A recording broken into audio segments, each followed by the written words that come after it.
Good morning, everybody, and welcome to another episode of Environmental Social Justice. I'm your host, Wendy Nystrom, with my co-host, Joel Vendette.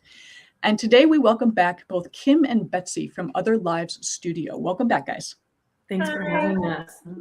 Of course. So today's topic is actually a very important one. Most people don't realize that in the world of fast fashion, there's a lot of waste generated, there's a lot of pollution generated, and there's a lot of social injustice that happens. So you guys are going to talk about what the Fashion Act is and why that is important. So could you initially explain what the Act actually does? Mm-hmm. Betsy, do you mind if I jump go in? for it. Yes. Okay. So I just want to have a disclosure. We support the Fashion Act. We're not affiliated with it, though, but totally believe that it needs to be passed. It's currently in assembly in New York State. So it was introduced last year by Senator Alexander Biaggi and Assemblywoman Anna Kelly's, and it aims to regulate the global fashion industry by targeting companies that have revenue over $100 million that operate in New York. But by nature, those companies are global. So they're looking at all of the different ways that they're impacting the environment, from their carbon emissions to their social compliance mechanisms, all of these kinds of things. And it has sort of three main components, which is disclosure, verification, and then enforcement. And it's enforced by or will be enforced, hopefully, by the Attorney General's office in New York. So it's very, very ambitious, and it's actually, I mean, there's a similar bill being proposed in Europe right now, but for the U.S., it's certainly the only bill that's looking at regulating the fashion industry. So it could be really, really impactful if it's passed, which is really exciting. Absolutely. Betsy, did you want to add anything to that? Because I have a couple commentaries. Yeah, I'd love to hear your comments, and then we could just bounce. Yeah. So most people, when they think of fashion, they just go to the store, they buy something, they wear it, they throw it away. Yeah. And the thing is, this is a $2.5 trillion industry. Mm-hmm. We have, when people think about fashion, it just magically arrives in the store, you buy it, you walk home. Mm-hmm. This is actually their supply chains, their materials, there are things either chemically generated or harvested from the land, whether it's cotton, things like that. Mm-hmm. And then it's manufactured. And then there are people manufacturing it, harvesting it. Then it's transported. These are all emissions. These are all CO2 gases. Mm-hmm. Then when that processing happens, when the garment's bleached or dyed or manufactured, put together, there's chemical waste constantly dumped into our waterways, dumped into our soils. And people in labor, we think, oh yeah, you get paid by the hour. Well, some people pay their people by the garment made. So if you're slow, you're paid less. If you're fast, you're paid more. That is undue stress. That is undue well-being or lack of well-being. And it becomes a psychological issue to most people to work faster, faster, faster, and then you're going to get hurt. So this is vastly important, not only just for the environment, for the people involved in fashion. And there are several very large corporations behind it. I'm blanking on all of their names right now. I think Eileen Fisher was one of them. Yeah. But huge companies are backing this because and Joel's laughing at me because that's what he does. But this is very important. And Kim and Betsy brought this to my attention. I didn't even know there was a Fashion Act being proposed in New York. I was completely unaware. So the fact that these two young ladies are involved in this and pushing this forward is vastly important. I want to just touch on something that you said. The economic impact of the fashion industry is massive, and the reason that I really kind of did a deep dive on this is I wrote a paper for the Fashion Act for a class I was taking on policy at USC, and I looked at it in comparison to the California fuel efficiency legislation, and even just comparing the fashion industry to the auto industry. In 2021, the fashion industry was 3 times larger by revenue than the auto industry. And when we think about all of the regulation that the auto industry has to keep us safe, to audit manufacturing, to the unions that protect the workers, and fashion has none of that, none of it. It's mind-boggling. And I think that was the statistic that's really stuck with me, because fashion just really gets away with murder, literally. I was going to say literally. It's just time for that end.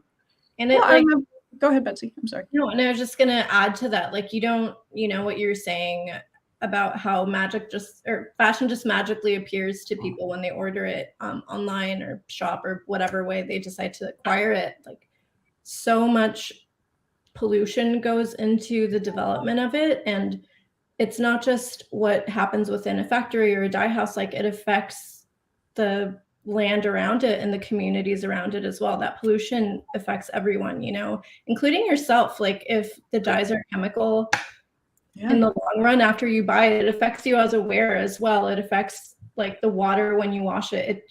So this is just kind of like a small blip in a positive direction. There's so much more work that needs to be done and so much that needs to be amended and just improved with like fashion manufacturing in general. And hopefully this actually gets passed and, we could have a more positive future for this. It's funny. I'm so glad you guys brought up that the fashion industry has not really been regulated.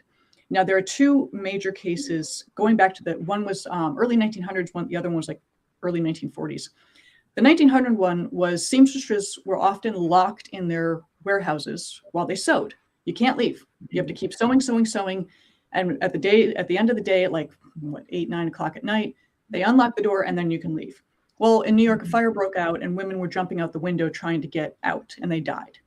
So a law was passed. Hey, you can't lock your doors. That was the law. Can't lock your doors. Maybe put in some sprinkler systems. That would be great.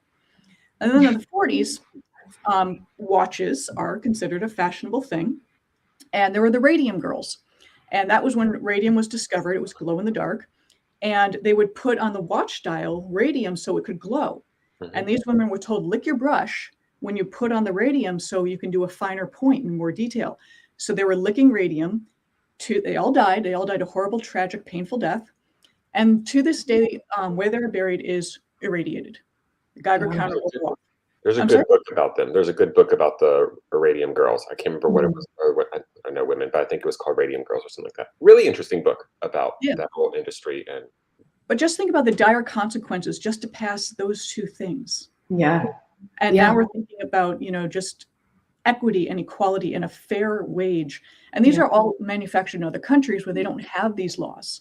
Yeah. And we need the people here to demand it from their supply chain.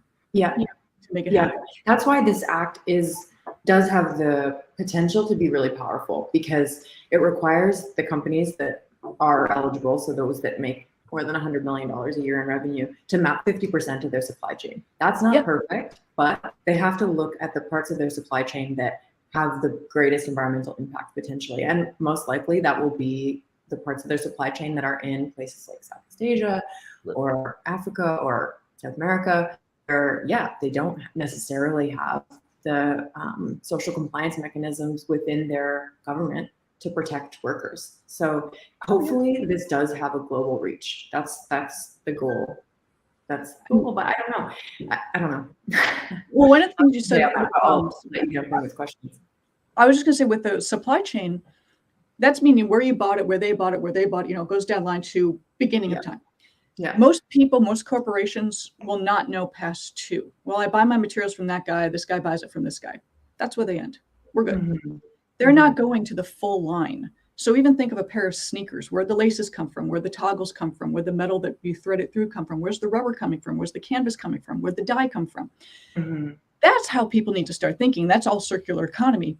Yeah. And laws like this, because you guys actually sent me this information, I read on it. We cannot expect people to regulate themselves because they're not gonna. Exactly. And, that's the reality of it.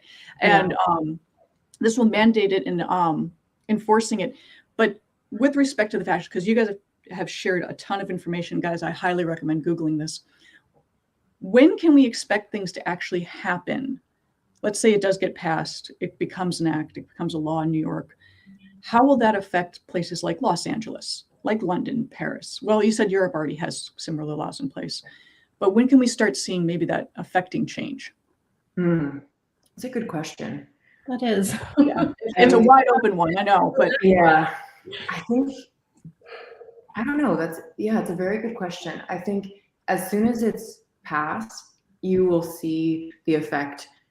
There will be, I feel like, kind of a chilling effect on especially the fast fashion brands, because ideally what this will do is level the playing field, because there's companies that are already doing this, right? There's already companies like Fisher, Patagonia, Stella McCartney, the people who are supporting this bill, who look at their supply chain, are very responsible and try and do the right thing most of the time. But that means that their product is a lot more expensive. So ideally, by mandating all these large companies, which includes fast fashion companies, it will kind of level the playing field in terms of the cost for consumers. Meaning, things will become more expensive because you know that the company's not going to they're not going to cover the cost of compliance, right? They're going to build that into the cost of their goods. Yeah. They want to maintain their margins. And I think so consumers will see it, and I think it will have an effect on how much people buy, because they won't be able to afford like $5 t-shirts anymore, because they won't be $5 anymore, hopefully. But you don't need that. You don't need that. We talk about that all the time. And you don't need $25 t-shirts. You need one really good one. Maybe two. But you do have to think about the families that are trying to just put food on the table, pay for their rent.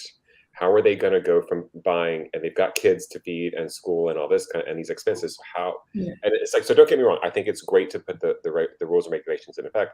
I worry about the people right now that can't get by, and they have to buy a t-shirt for their kids, and now they're up to $2 or $3 to do it. Well, this could also actually help them as well, because when it comes to manufacturing, everybody knows the higher the volume of the materials, like the lower the price. But the issue with manufacturing in a more sustainable way is that those materials have really, really high MOQs, like minimum quantities.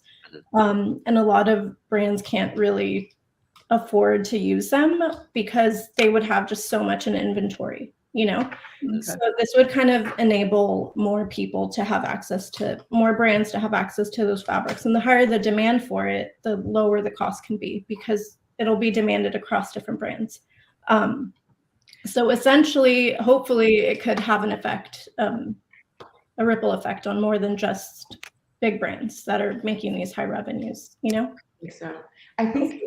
I'm hoping that the behavior that it changes is not just the people who need very low cost clothing, because I think, there's still going to be like the Walmarts of the world.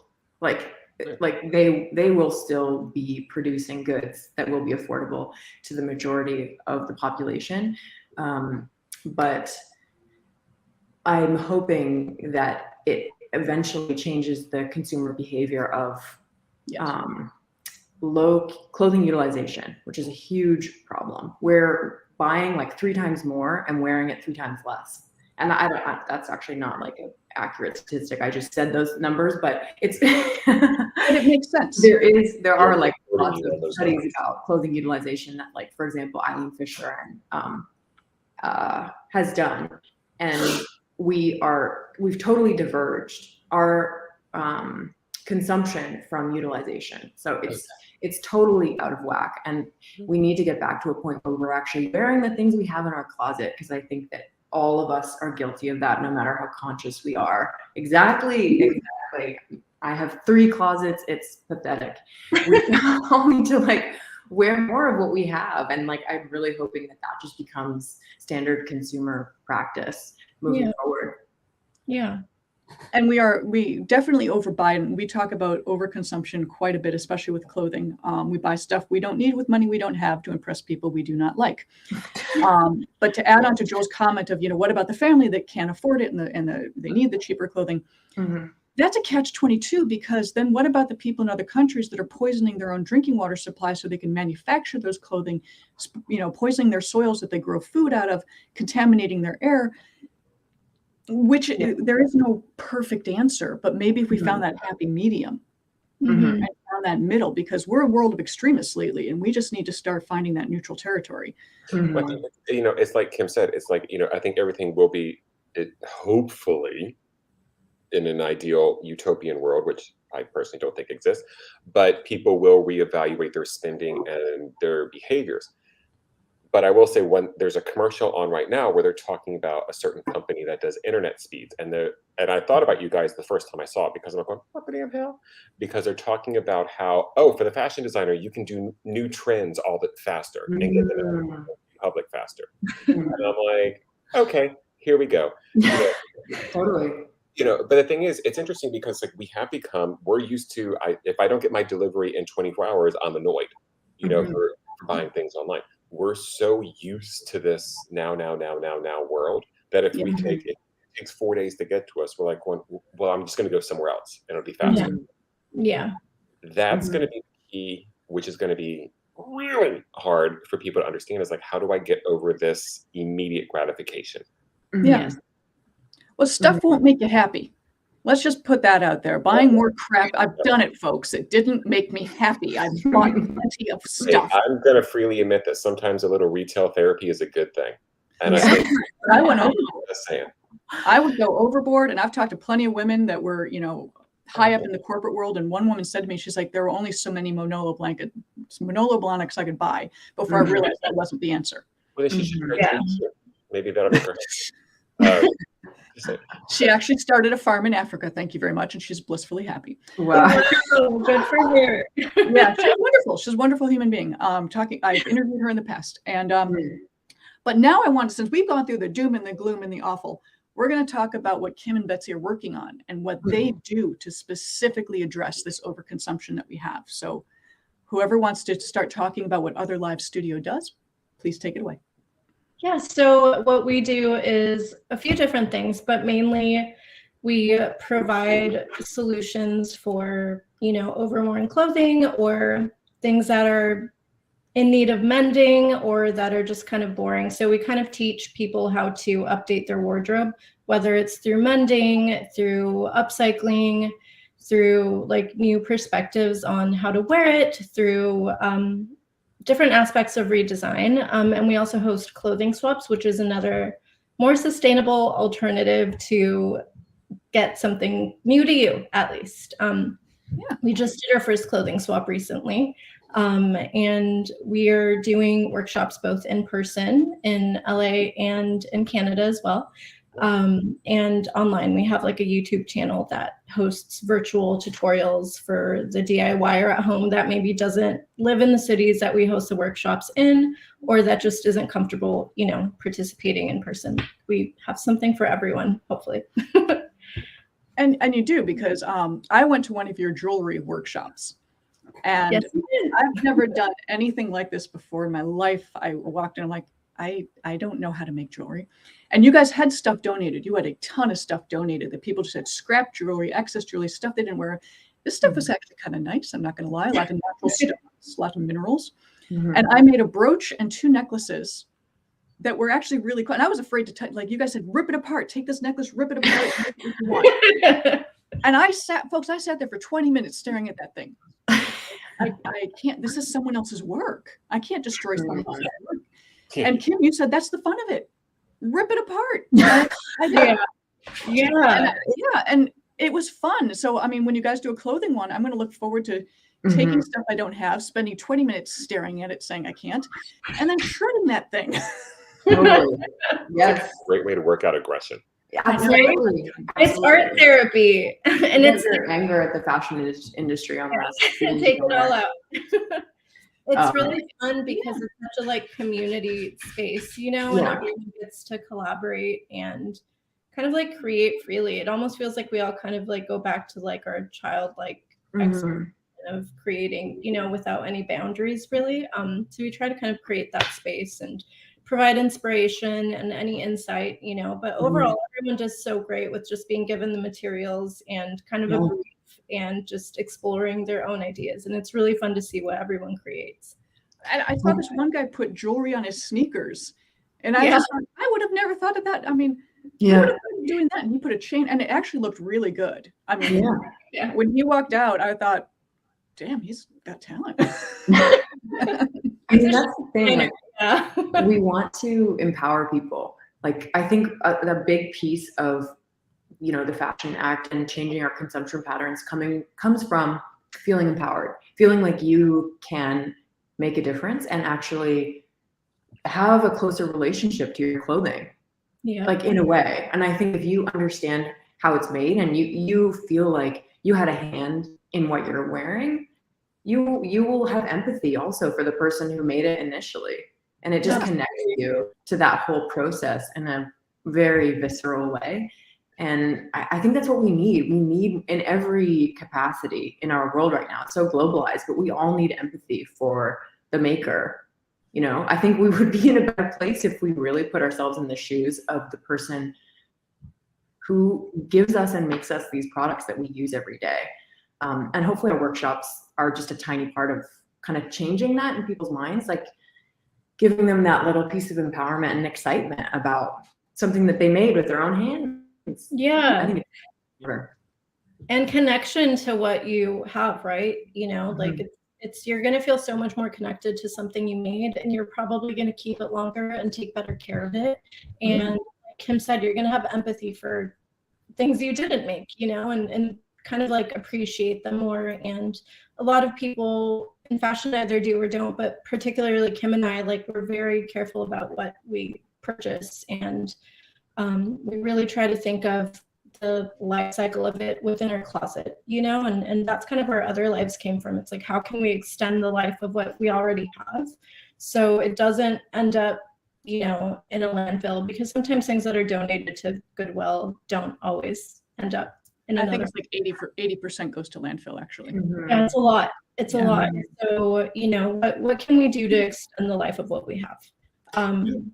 I mean, you know, I think I remember there's one episode we had spoken about this before, and it was, you know, we talked about fast fashion, and, you know, my thought was, I buy cheap stuff. I freely admit it. Not everything is going to be the highest quality in the world because I have a budget. I'm human, you know. But it's also about how do you take care of it once you have it? Because just because it was a fast fashion or a cheap item doesn't mean that you can't prolong it just by taking care of it. Exactly. You know? So I think that's another avenue that people need to think about as well. Exactly. Yeah. So, I mean, yeah, I think that to me is also an issue that really has to be discussed. Yeah. Really thinking about how you purchase and why you purchase, like trying to stay away from trends, trying to like purchase things that are either more practical or that serve a function or that you feel deeply connected to, you know, because otherwise it's just superfluous and you're going to end up getting rid of it anyway at some point, you know? So it's just really kind of being more mindful of why you purchase things and what in your wardrobe means the most to you and what you've kept for the longest and why, and kind of like, you know, be more introspective about it and conscious.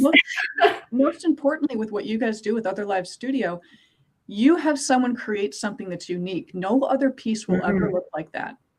And in the past, I would even say, I mean, since the 80s, early 90s, we've all kind of been carbon copies of each other. Lately, everyone's just wearing logos. It's a sweatsuit, but it's got logos. So I'm it's a little ridiculous. I mean, I see stuff in store windows and I'm like, it's a sweatsuit. Yes, it's emblazoned with logos everywhere, and it's $3,000. I mean, never understood that, because like if I see clothing covered in logos, I'm like, really, you should be paying me to be your walking logo. Like that's kind of like, I actually go out of my way not to make it a point not to buy clothing if it has logos all over it, because it annoys the crap out of me. Yeah, but it's so funny you're talking about, you know, pieces that you're connected to, and trends is the hardest thing in the world to avoid. I mean, let's all look back at the early 2000s. Who still wears their low-rise bootleg jeans that are tied up with shoelaces, and then like the jackets basically were like this big? So it's like, you know, it's kind of, I mean, if you start thinking about longevity and timelessness, I mean, yes, you're going to have trends. We're human. We all do it. But don't live your life on just trying to keep up with the Joneses, which is another bigger issue. All these things kind of come together. And it's a process, you know, like I don't know if I talked about this in our previous episode, but I did a wardrobe audit a couple of years ago, and it really forced me to think about a lot of my closet and what I wore the most, like Betsy was saying, what the pieces that I had an emotional connection to and like what they were. And I actually had to write it down and think about those items, and it really unlocked something for me. And I encourage everyone to do that, actually. Like literally count how many t-shirts you have, how many pairs of jeans, like when was the last time you wore them, how many things you bought in 2022. Like try it, honestly try it and see how you feel after, and think about the things that you did wear the most. Like, it will change how you shop moving forward. I promise you. You learn a lot about yourself and your habits and what's important. I would be terrified to do that. I mean, I still have stuff from probably, I hate to admit it, the probably late 90s, early 2000s. Well, that's good that you still have it. You know, it was well made. I mean, this was before fast fashion really took off, and these are items that, even though they may not fit great anymore, I'm like, but this is quality stuff. Whereas stuff, you know, I go to the stores now and it's like, oh, a silk blouse for $350, and it's thin and crummy feeling, like it's not good. Yeah. And you know, it's just because of the logo, and that's where we need to stop. I wanted to go back to Joel's point about thinking about how to take care of your clothing, because one of the pieces of this impending EU legislation is actually mandates for clothing companies to have either a take-back program or a mending program. So companies are like required to think about the longevity of their items, which I think is fascinating, and I would love to see more of. It's not included in the Fashion Act, this US bill, but I think that's a crucial piece of the puzzle too, because it's not just on the consumer to try and, like, you know, hand wash all their pieces to make sure it lasts longer. The company should be required to think about that when they're making it. Like, how long will this last? Can it be, you know, washed 50 times and still be fine and not be falling apart? Like, I think that should be necessary. Yeah, that's huge. I mean, if there was a program like that that would actually help the consumer, like, I think then you can help. That's when you can start talking to people about, like, this is how we can justify the higher cost. Yes, we know we're going to help people, we're going to help this, but people want to know how it impacts them and their bottom line. And so if there's a program involved where they're saying, like, oh, this clothing, if it falls apart, we're going to take it back. You know, like, I mean, there are certain shoe companies out there that they do that. They do that, shoes and handbags. Some they used to. Some. Yes. Yeah, they used to. Yeah. And they only do it for a set amount of time, and then it depends upon, you've got to do the claims, and they can deny it and all that. You know, there's always a loophole for corporations to get out of things. But that would be freaking brilliant if it to, like, really protect the consumer, to say, hey, it's like when you buy a car, if it's a lemon, there's the lemon law. Like, why can't you do that with a pair of jeans? Exactly. Joel, you just sparked a really good memory of my mother. Who's probably she had a purse, and the stitching started to fray, and she took it back to the store because it was a quite expensive purse. And they were like, well, that's just wear and tear, and you can take it to your tailor, your shoemaker. And she handed it right back to the man and said, I expected more from this company. Wow. Stared that man down, and he said, we will handle it, ma'am. Oh, what a queen. I'm standing. Witchcraft. Oh my God, I love her. And I mean, I tried it myself, 15 years later, and they're like, so we recommend you take it to the shoemaker. I'm like, well, yeah, but this was from your store. I would expect better quality. And they're like, So the shoemaker's down that way. Yes, and your mother is also intimidating. You are not. What? Yeah. Your mother is intimidating. You are not. I didn't do the stare down. Yeah, totally. All about the stare down. She's like little. She's a little lady too. But it's something like you mentioned, like taking an inventory of what you've got, and I'm like, immediately I'm sitting here thinking, how many drawers of concert T-shirts that I have literally never worn. I mean, it's kind of scary, but I'll never get rid of them because those are my memories from the shows. And you have an emotional connection. It's I haven't unfolded them in probably 4 years. Easily.